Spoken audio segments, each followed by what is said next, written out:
Pala KSRTC bus സ്റ്റാൻഡിലെത്തിയാൽ ഇതൊരു metro സ്റ്റേഷനാണോ എന്ന സംശയം നിങ്ങൾക്കുണ്ടാകും. രൂപത്തിൽ മാറ്റമില്ലെങ്കിലും ആധുനികവൽക്കരിച്ച അനൗൺസ്മെന്റ് രീതിയാണ് നിങ്ങളെ ഈ ചിന്തയിലെത്തിക്കുക.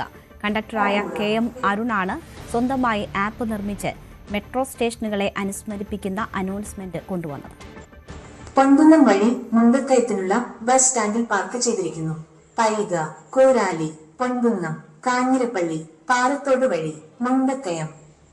നിങ്ങളിപ്പോൾ കേട്ട ഈ അനൗൺസ്മെന്റ് ഏതെങ്കിലും മെട്രോ സ്റ്റേഷൻ അല്ല, റെയിൽവേ സ്റ്റേഷൻ അല്ല, കേരളത്തിലെ ഒരു ബസ് സ്റ്റാൻഡാണ്. മറ്റെവിടെയല്ല, കോട്ടയത്തെ പാലാ ബസ് സ്റ്റാൻഡ്. ഒരുപക്ഷെ കേരളത്തിൽ ആദ്യമായി ആയിരിക്കും ഒരു KSRTC ബസ് സ്റ്റാൻഡിൽ ഇങ്ങനൊരു അനൗൺസ്മെന്റ് കേൾക്കുക.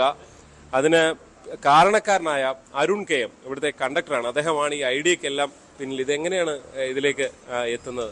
ഇത് നമ്മുടെ ഇവിടുത്തെ SMR ഡ്യൂട്ടി ഇച്ചിരി കടുപ്പമാണ്. ഇവിടെ വലിയ ഡിപ്പോയാണ്.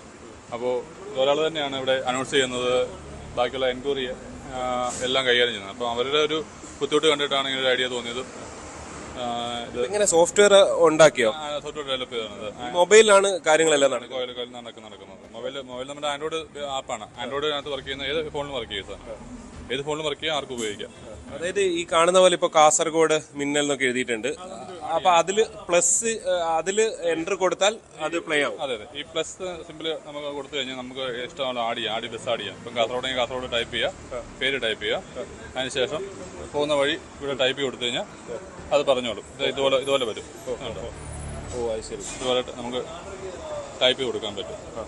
അതായത് മലയാളം ടൈപ്പ് ചെയ്ത് കൊടുത്താൽ മലയാളം എന്ത് ടൈപ്പ് കൊടുത്താലും ഇത് പറഞ്ഞോളും.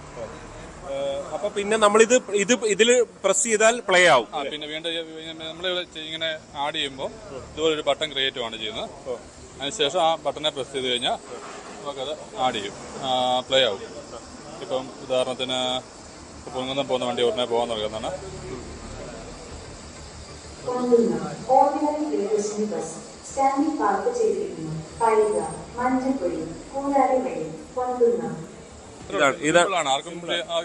ആർക്കും ഓപ്പറേറ്റ് ചെയ്യാൻ പറ്റുന്ന രീതിയിലാണ് സിമ്പിൾ ആയിട്ടാണ് ചെയ്തിരിക്കുന്നത്. ഈ സ്റ്റാൻഡ് വഴിയുള്ള മുഴുവൻ ബസ്സുകളും ഇതിനൊക്കെ ആഡ് ചെയ്തിട്ടുണ്ട്. ഇപ്പൊ നമുക്ക് ഇവിടുത്തെ എല്ലാം ആഡ് ചെയ്തിട്ടുണ്ട്. ഇനിയിപ്പോ പുതിയ ഡിപ്പോ ആണെന്നുണ്ടെങ്കിൽ ഇത് ബ്ലാങ്ക് ആയിരിക്കും കിട്ടുന്നത്.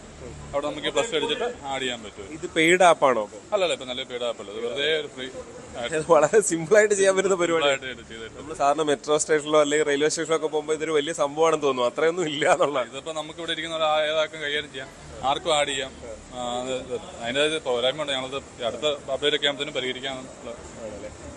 ഈ മറ്റ് ഡിപ്പോകളിലൊക്കെ ഇത് KSRTC മന്ത്രിയോ അങ്ങനെ ആരും ശ്രദ്ധയിൽപ്പെട്ടോ? ഇതുവരെ അവരാരും സത്യപ്പെട്ടായിട്ട് അറിവില്ല. പക്ഷേ 1-2 ഡിപ്പോകൾ കോണ്ടാക്ട് ചെയ്യും, ചളിയൊക്കെ ചെയ്തിട്ടുണ്ട്. ഇതിന് ചെലവ് എന്തായി? ചെലവ് അത്യാവശ്യം പൈസ ചെലവായി. ബേസിക്കലി സോഫ്റ്റ്വെയർ ഉണ്ടാക്കുന്ന കാര്യത്തിലാണോ? അതോ അതെ, അതിന് ചില കാര്യങ്ങളൊക്കെ നമ്മൾ പൈസ കൊടുത്ത് വാങ്ങിക്കേണ്ടി വരുന്നു. അപ്പൊ അങ്ങനെയുള്ള ചെറിയ ചെലവുകളൊക്കെ ഉണ്ട്. അരുണിന് എങ്ങനെയാണ് ഇതിനോടൊരു താല്പര്യം വന്നത്?